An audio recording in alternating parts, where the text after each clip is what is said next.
Okay, so we are here today on June 27, 2016 with Bhante Vimalaramsi, the abbot of the Dhamma Meditation Center, and Venerable Punnaji from Malaysia, originally from Sri Lanka.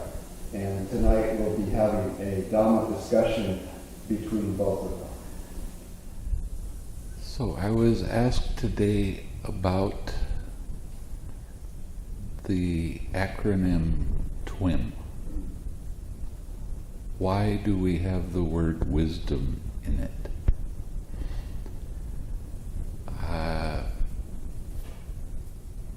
The word Samadhi is always translated as concentration. Rice Davies, in his dictionary, said that the word Samadhi was never used before the time of the Buddha. There were many other words for the word concentration, but the Buddha wanted to use a different word so it would describe a different type of meditation.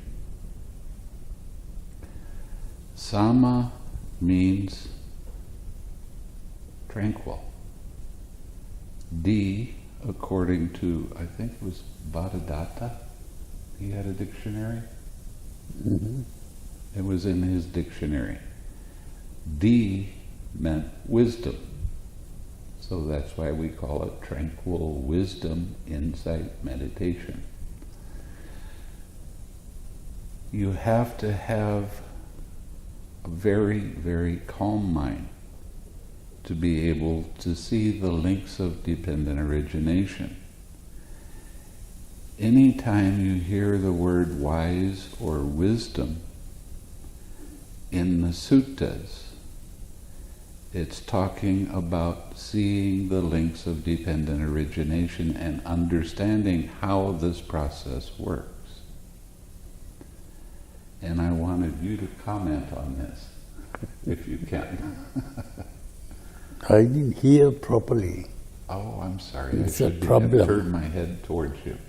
Ah, Sama is tranquil. D, according to the Bhattadatta, is wisdom. yeah, wisdom. And that's why we call this tranquil wisdom. There is insight in this meditation.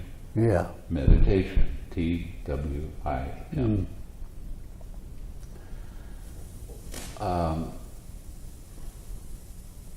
Rice Davies, in his dictionary, said that the word samadhi was never used before the Buddha started using it to describe a different kind of meditation than one-pointed concentration.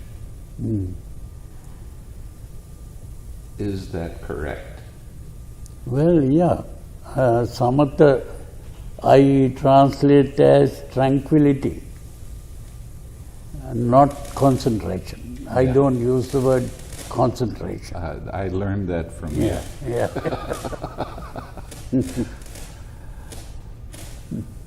I tell some of my students the word concentration is like a four-letter word in English. We don't use it.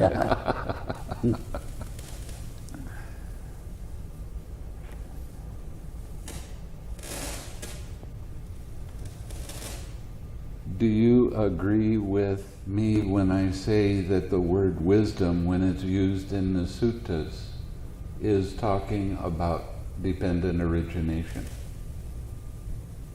Well, I have no objection to using the word wisdom, because wisdom I see as the result of meditation. That means you begin to understand or comprehend what is there to understand. So Bhante, if samatha, the meaning of the samatha becomes wisdom, so why the No, not samatha, samadhi. D is wisdom. So why the different books that translate as a concentration? Translations are different. It depends on the person that does the interpretation of the word, their understanding of it. But I think that's not a very important problem because it is all connected with wisdom, and the tranquil mind is able to understand things. And realize things. Yeah. Yeah.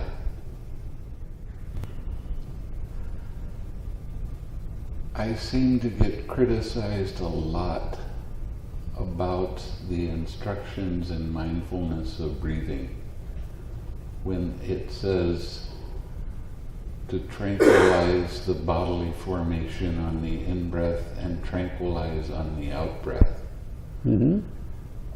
There are some Australian monks that say when you practice one-pointed concentration, your mind is tranquil. Mm-hmm. But the word pasambaya means it's a verb or a noun or an adjective. And the only way we know that this is a verb to tranquilize is because of he trains thus. It doesn't say he trained thus and became tranquil. It says that you train thus to tranquilize. And there's a lot of people, because of some translations, that when they're talking about mindfulness of breathing, they call it the body of breath that they have to be aware of. My understanding is such that there's too much emphasis put on the breath and not enough emphasis on tranquilizing. And what I see is there has to be this tranquilization on the in-breath and tranquilization on the out-breath of body. This is one of my favorite little tools. There's a membrane that goes over this, and in between and over. It's called the meninges. Every time, the meninges, every time there's a thought, feeling, or sensation, the brain pushes against the meninges and it causes slight tension. So what I take that to mean is on the in-breath, you relax so that there's no tightness against the meninges. On the in-breath, you do that. On the out-breath, you do that. And I have been criticized by an awful lot of people that practice many different forms of meditation, saying, no, that's wrong, because it's the body of breath that you have to tranquilize. And when that happens, what I tell people is they're focusing too much on the breath and not recognizing that the tightness is how you recognize craving. Do you agree with that? So, and of course you have the spinal cord going all the way down and the meninges is around that whole thing. So when you relax that tightness that you feel here, you're actually tranquilizing the whole body. Well, the way I see it is like this. Now, if we read the sutra, Satipatthana Sutra, the Buddha says,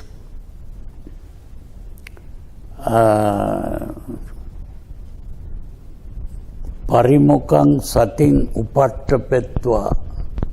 That means sato asasati, sato pasasati. That sato asasati, sato pasasati, you are aware of the breathing in and aware of the breathing out. You see, there is a mistake made by the commentators. That mistake is, you see,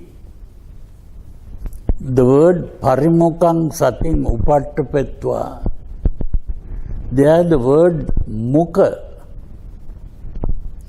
they translate as mouth. Oh. Mouth. Mukha, they say, is mouth. And pari means around. Around the mouth. Parimukha means around the mouth. And then they say, around the mouth is the upper lip. Then they say, upper lip means the nostril. And then they say, concentrating on the nostril. That is what you should do when you breathe in and breathe out. What I am saying is that that is wrong. What is called mukha is not mouth. Mukha is face. Now, when I said this in Malaysia, the people in Malaysia said, yes, according to our language, mukha means face. That means that is the real original meaning of the word mukha. It's not mouth. But in the Sri Lankan language, Sinhalese people, they use the word mukha to refer to the mouth. So I think that is a mistake that they made. But the real original meaning of mukha is face. Now the other point is parimukha. Pari means around. Now we say the environment is called parisaraya. Pari means around. Environment is what is around you. And parimukha means around the face. Now around the face means your attention normally, all your senses, sense organs are in the face. The eyes in the face, nose in the face, the tongue in the face, the ears in the face. Now, when an animal like a dog walks in 4 legs, it's the face that goes in front, no? Now the human being, only because the human being is standing on 2 legs, the face is not going forward like that, but still it is the face that is in front. And because all the organs are in the face, so around the face means whatever is seen around you. And that means the eye, whatever the eye sees outside, and whatever the ear hears outside, everything is going around you. And parimukhaṃ sating, the word sati really means attention. So, parimukang sating means the attention that is focused on what is around you. Parimukang sating upathapetva. Upa means inside. Apa means outside. Upa means inside. So, upathapetva means to establish. That means the attention that is focused on external things must be withdrawn from that and focused within. That is the meaning of that.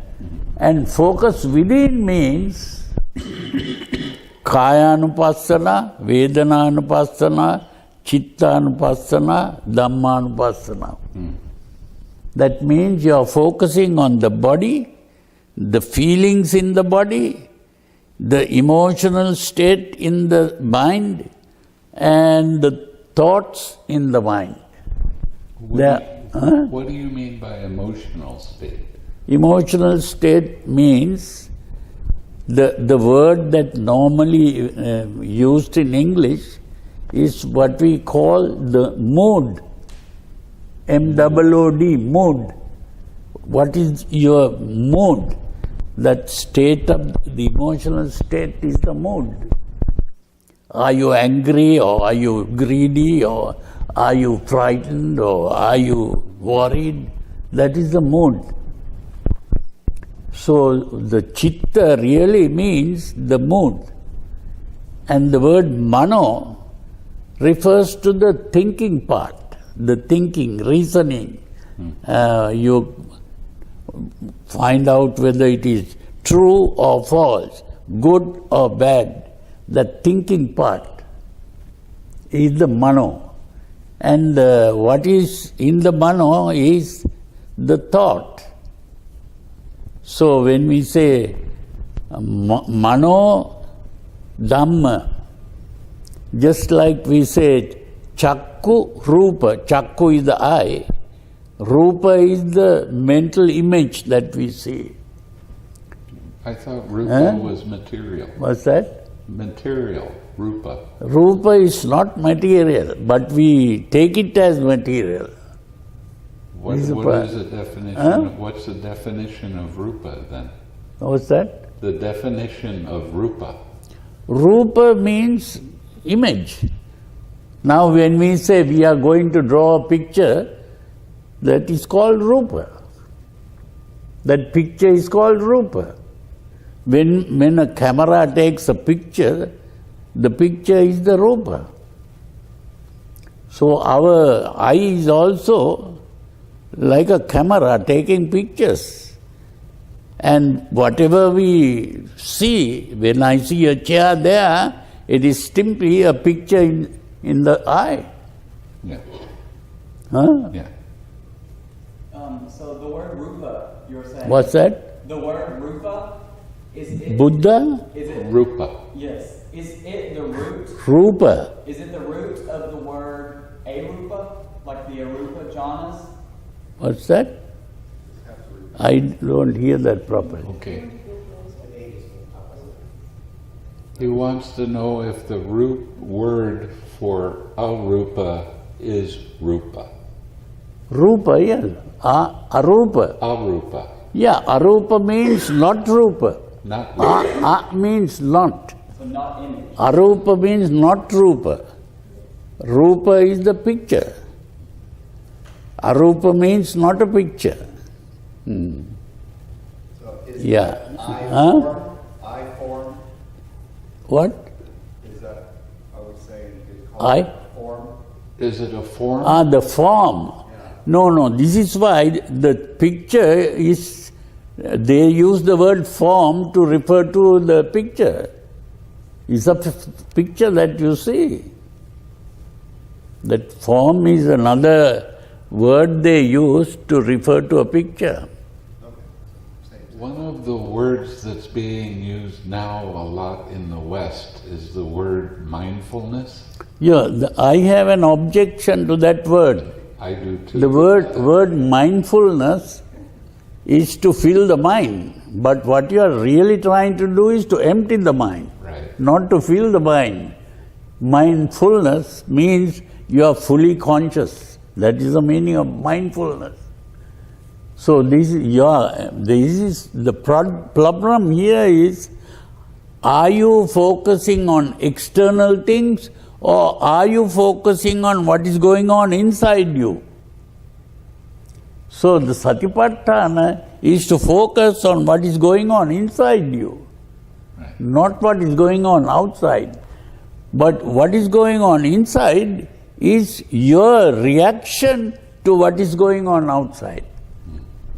So instead of looking at what is going on outside, we have to take our mind inwards and look at the reaction, because it is the reaction that we are trying to get rid of.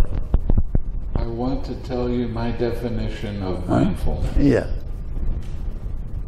It's remembering to observe how mind's attention moves from one thing That's to right. another. It's to observe your own mind. That's it. Yeah, that's what it is. But there's been You are so not trying to many- observe what is going on outside, but what is happening to your mind. Yes. Yeah.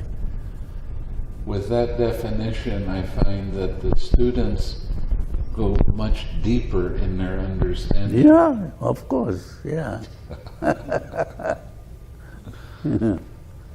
Oh, good. You have something to say? Yeah. Yeah? Can someone attain Nirvana by practicing loving kindness only? What is that? Whether by practicing metta, whether you can become attain nirvana. Is that what you're saying? Yeah. Now, if you take the sutra on metta, do you know how the sutra ends? You don't know that, huh? It ends by saying, Dittincha anupagamma dassanena sampanno kamesu vinaya gedang nahi jatu gabbaseyang punaretiti. You have to understand the meaning of that. What it says is, if you practice this metta in the proper way, at the end you will not enter a mother's womb, or that means you won't be reborn. Huh? We agree completely. And another question. You can, what that means, if you practice metta, karuna, mudita, upekka in the proper way, you can become an arahant. And one more question. Huh? The meditation divided into two groups, samatha and vipassana. So, the samatha, there are 40 kinds of meditation. According to a commentary. No, the thing is, when you practice metta, karuna, mudita, upekka, you are starting with samatha. That is, metta, karuna is samatha. Then when you come to mudita, you are still at samatha. But when you get into upekka, you know the meaning of upekka. Yeah. What is that? Equanimity. Huh? Equanimity. That is the wrong translation. That is the wrong translation. Upekka means upa ikkati. I told you upa means inside, outside is upper. Now, upa, ikkati means seeing the inside. You know, this has a very important meaning. Seeing the inside means, now when you look at the chair there, where is the chair? The chair is outside there, it's not inside. You see? But if you, instead of looking at the chair outside, if you begin to look at the process of seeing, the process of seeing is something going on inside. Did you understand that? The seeing and what you see and how you see. This is why I use those words. What you see is outside there. How you see is inside here. So when you talk about seeing the inside, you are really looking at the process of perception. The seeing. How you see. So instead of looking at what you see, you must look at how you see. And it is only when you look at how you see that the real insight comes. The real insight is what you see there, although you see it like that, it is really inside you. Because your eye is like a camera taking pictures. And the picture is inside here, not there. So the whole world that you see outside is really inside. You see, the Buddha is called Tathagata. The meaning of tat is like this English word that. You know the English word that. That is always outside there. Tat agata. Agata means come. I have come. Agata means that is, I have arrived at that. That is the meaning of tat agata. One who has arrived at that. That means that has been seen as this. What is inside, you see? In other words, there is no object there, but there is only the subject. This is what, there was, during the time of the Buddha, there was a person called Daruchirya. What? Bahya Daruchirya. Now, he had been meditating and he was very advanced in meditation. And he thought he was an arahant. But his mother was born as a deva. And the mother looked at him from the Devaloka and saw that he was not an arahant. And that he was also going to die soon. So the mother came and said, you think you are an arahant, but you are not an arahant.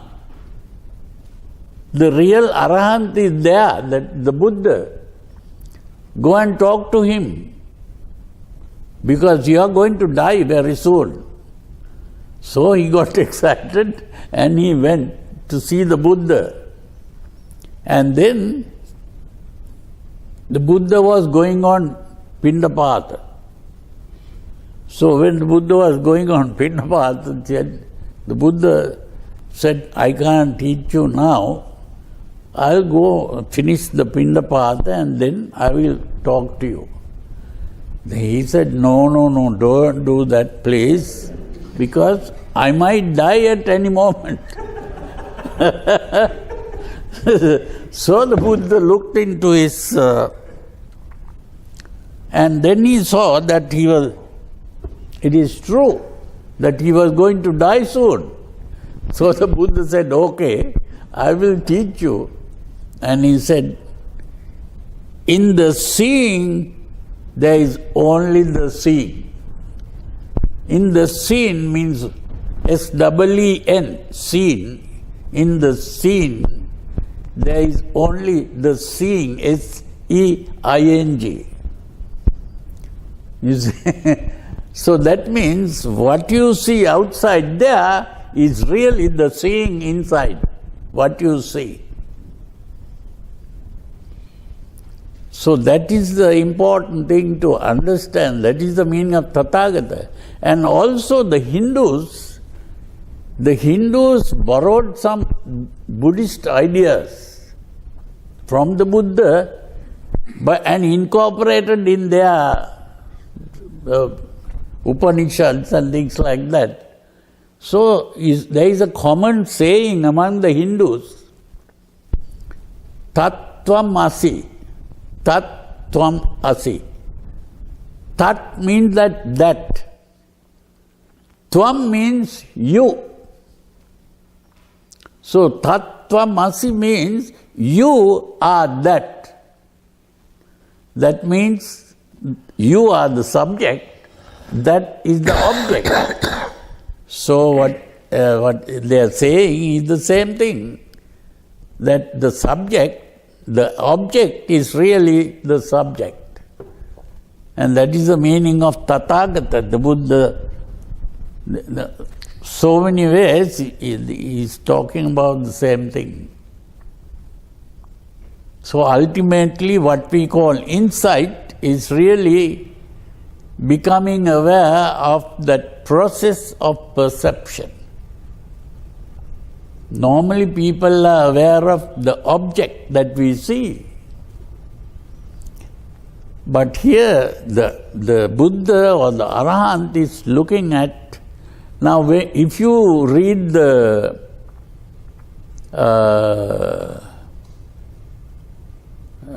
first sutra in the Majjhima Nikaya, Aganya Sutra. That Aganya Sutra, that is what the Buddha is pointing out there. He is comparing how the ordinary person sees things in the world.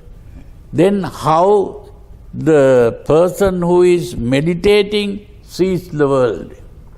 Then he points out how the Arahant, who has finished meditation, who has perfected, and how the Buddha sees. This is the same thing. He points out, Pataving Patavito Sanjanati. Patavi means a solid. Any solid that we are thinking of. Chair is a solid. Normally people see the solid, that is Pataving Patavito Sanjanati. And Pataving Patavito Sanyatva Pataving Manyati. That means having seen the Patavi, the object, he comes to the conclusion there is an object there. That is the normal person. But the Arahant, Pataving Patavito Abhijanati. That word Abhijanati, the ordinary person was Sanjanati. Sanjanati is just seeing the thing. Abhijanati is a higher level of seeing, which is Not seeing the object, but seeing how the object is seen. That is the abhijanati. And then he says, pataving patavito abhinyatva pataving namanyati. He doesn't come to the conclusion that there is a chair there. That is the important thing about the Arahants. Bhante, Huh? it is on Mula Pariyaya Sutta, not Afghani Sutta. Mula Pariyaya, that's right, yeah. It's the Mula Pariyaya Sutra. Bhante, Huh? Barusia Mam, Huh? Barusia, right? Bahya Daruchi. Bahu Daruchi Mam was born the Devaluka. So from there, how the Baru Bahya Daruchi. How Daruchira, you are talking about Daruchira. How his mom, Huh? how his mom knew that he wasn't attained arahantship in the human world. Okay. What is he saying? How is the mother of Bahya Daruchi knew Yeah. he had not attained arahantship? How did she know? What's Because he saw from the, as a deva, he was able to read his mind, no? The devas are able to read the mind. So you mean those who are reborn Huh? in Devaloka, they can read the other mind? Is it possible? What is it? Can the There. divine beings, the devas, Yeah? read the other people's mind? Oh, yes, yes. There is mind-to-mind communication, let's put it that way. Oh, yes. They have certain powers that we don't have. Devas, there are so many other powers that they have which we don't have. So how can they gain that power? How? By dying, You have to and become a being deva reborn. to find out.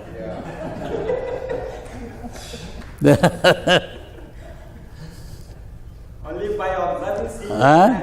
and offering material things? No, it is like you are able to walk and you are able to talk. Maybe some other animals are not able to do that. Everything is like that, you see. So you are born with certain abilities. Okay, so when except Metta Bhavana, What? except Metta Bhavana, if we Metta bhavana, yeah. if we practice like Maranasati and other practices, can we attain Nibbana? How the through metta bhavana, how you attain nirvana? Is that what you are asking? Huh? No, What is it? he wants to know about the 40 different kinds of meditation, whether you can What attain is that? the 40 different kinds of meditation in Visuddhimagga. He wants to know if you can attain Nibbana with those. No. The 40 different kinds of meditation, they are what is called samatha bhavana. So the samatha bhavana can only calm the mind. It doesn't bring you insight. Unless you The practice insight with comes from a different kind of meditation.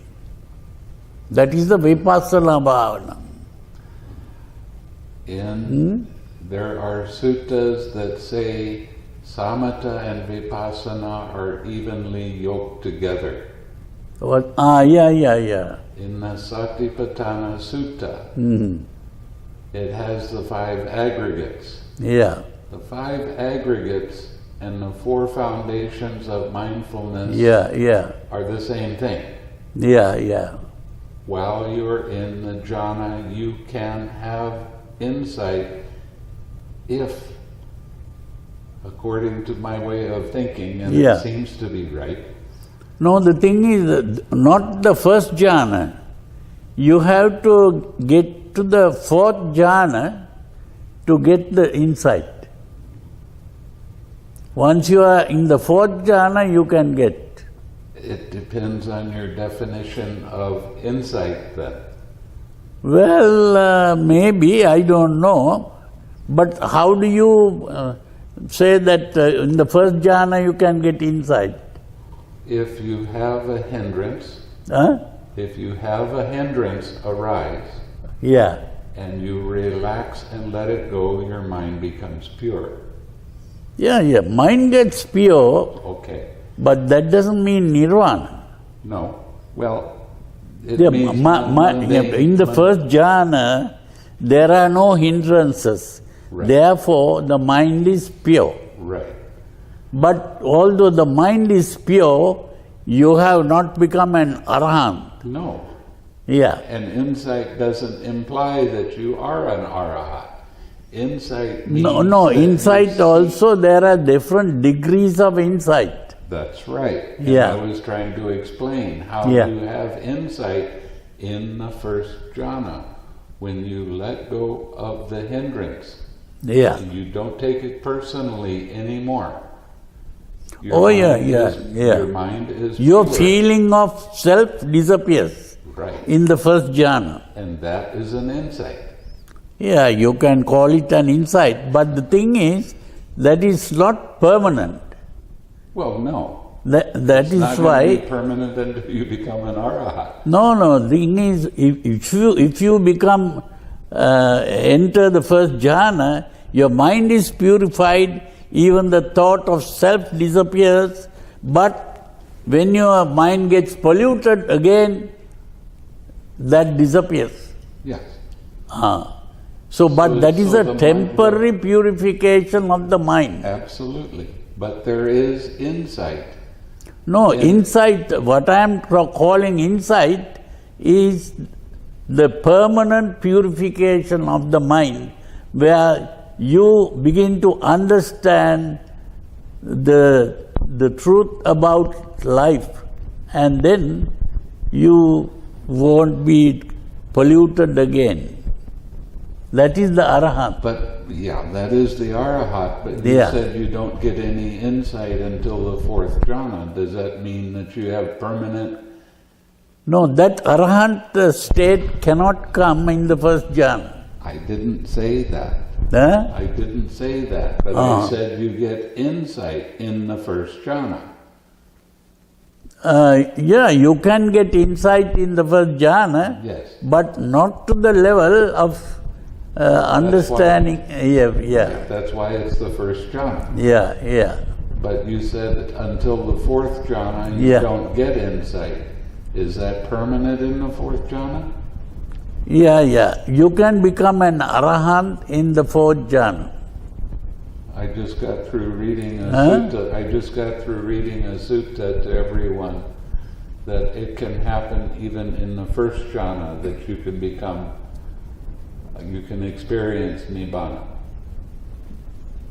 Well, you have a sutra that says that. Yes,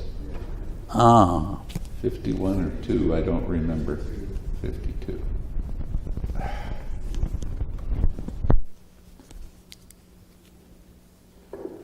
Well, look at that. It happens to What is be the right name in of the sutra? I will show you right now.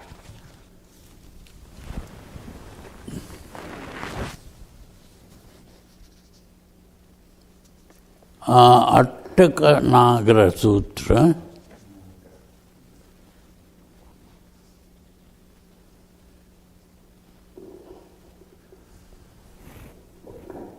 So when I'm teaching the meditation, I tell people that they have the potential to attain Nibbana. And it can happen at any time. It depends on that person and their understanding. But the way it is written here, It looks like in the first jhana you can become an arahant here. Yes.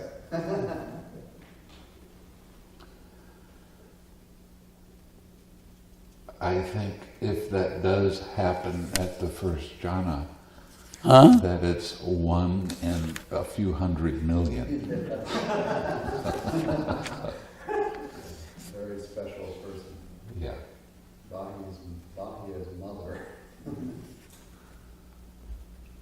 But the thing with the awakening factors is that they will come together and they will be in perfect balance. And there is in the Anupada Sutta, it says even in the first jhana, there is some upekkha. And when you experience it, you see it, because you see that there's a certain amount of balance. It's not real strong, but it is there.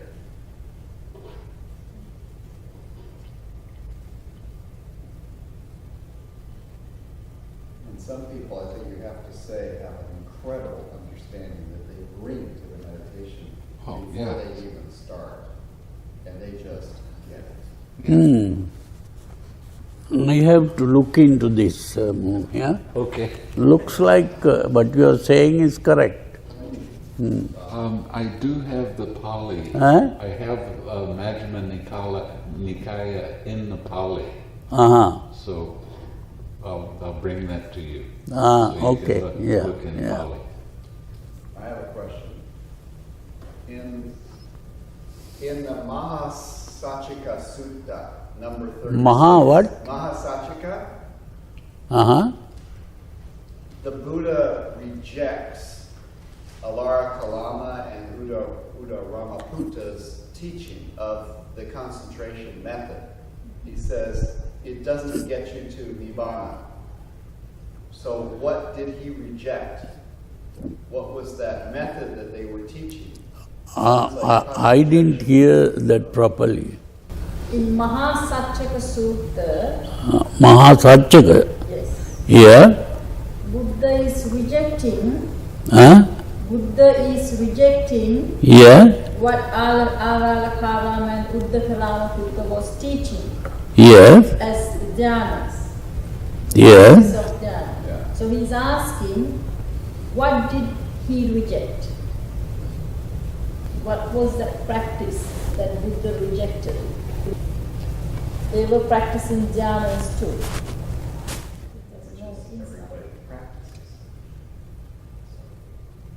This is why I was talking this morning about the difference between absorption jhana and TWIM.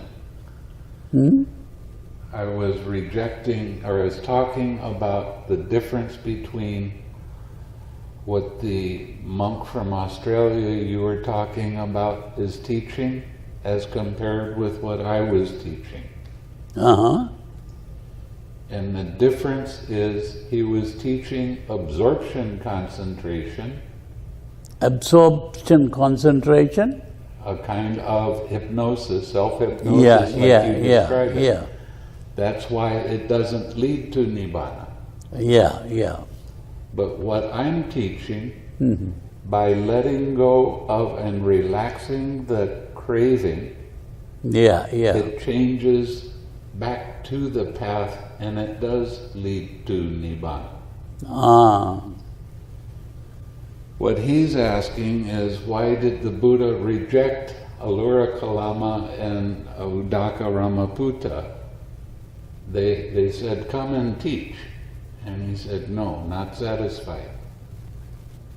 Because he wasn't recognizing the craving that he kept bringing back to his object of meditation.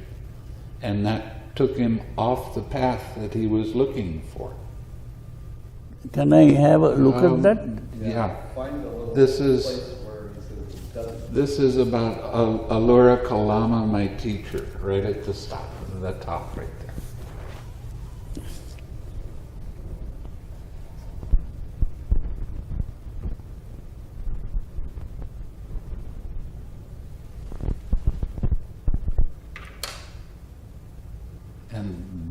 is one of the reasons I have a problem with samatha meditation and vipassana meditation.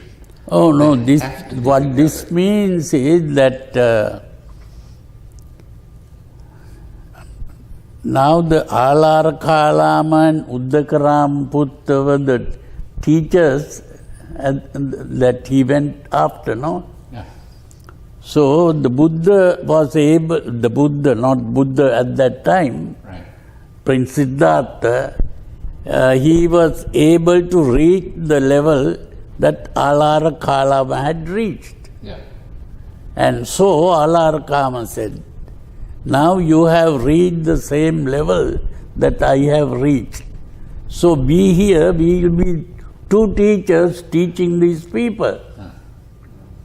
So the Prince Siddhartha said, no, I don't want to be your teacher, and I want to go further than that. Right. Yeah, I want to go further than that. And he went to get Uddakarama Putta. Now, Uddakarama Putta had reached the same level that Alara Kalama had reached. But he said, my teacher, who is now dead, my teacher, who is Uddakarama, he had reached the next stage, higher stage. And I can tell you what he told me, and if you like, you can try it.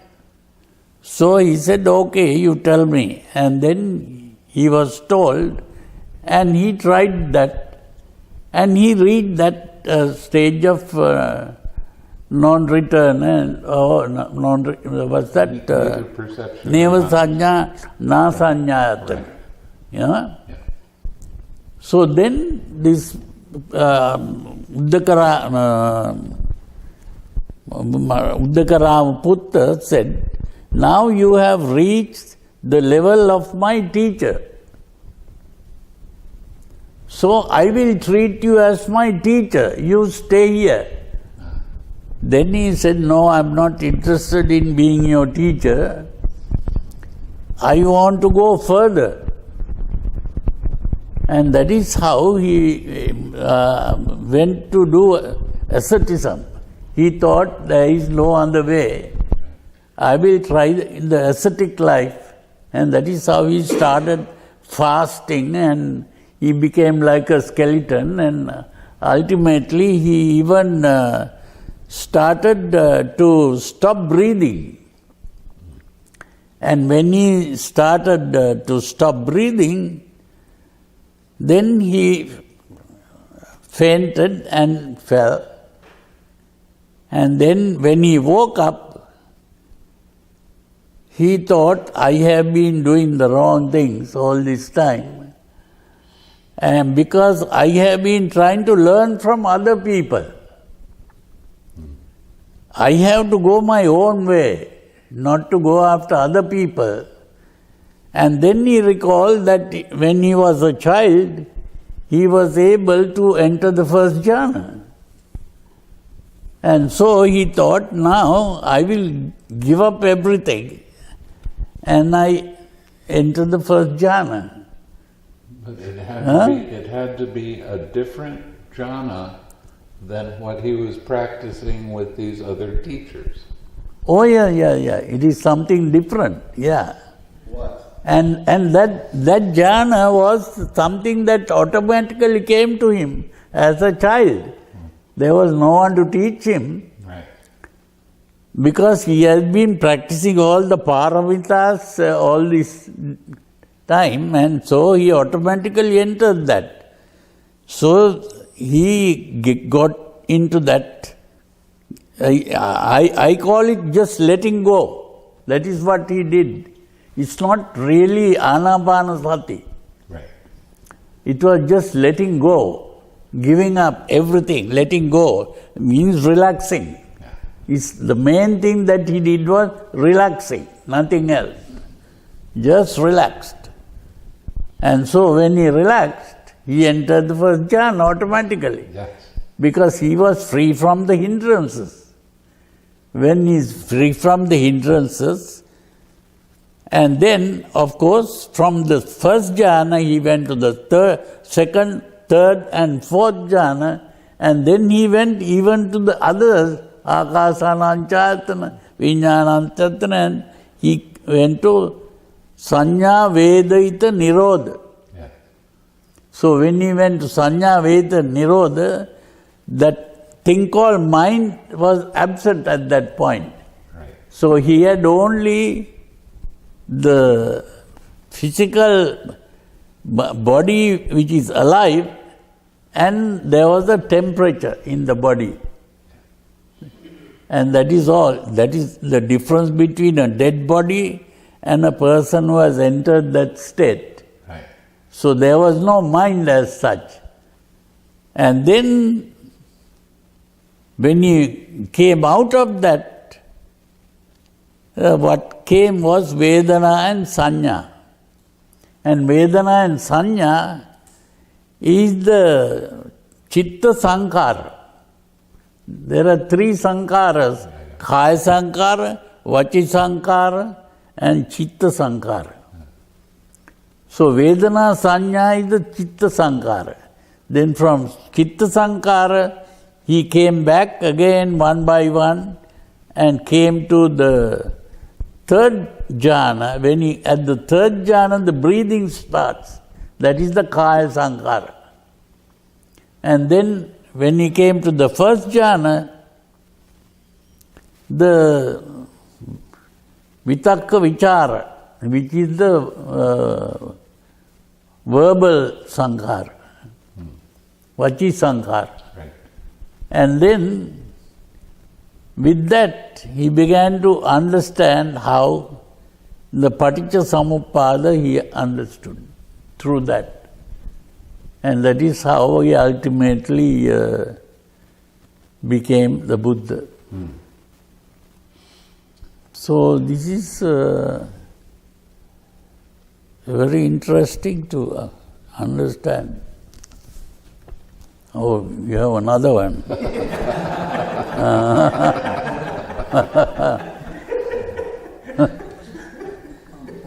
Now, what I wanted to show you here, it's called origination. Yeah? Before my awakening, while I was still a bodhisattva, not fully awakened, it occurred to me, alas, the world has fallen into trouble. This sutta shows how the Buddha, before he became the Buddha, figured out the links of dependent origination. Yeah. How he figured how they were. It's called origination. It's in the Nidana Sutta. It's number 4 maybe, or 10 or something. Look at the, do you have a copy of this? Yeah. We'll give you the page number. Before the Buddha became enlightened, awakened, if he was able to figure that out, what's the difference then with his awakening experience? What was different there? That's the difference between intellectual knowledge and knowing and seeing. The direct experience. That's the realization. You can have all of this knowledge and know it intellectually, but that doesn't mean you're going to attain Nibbana. Uh-huh. But when you realize it, you see it, it's very deep. That is the way it works. So it's your understanding, knowing and seeing.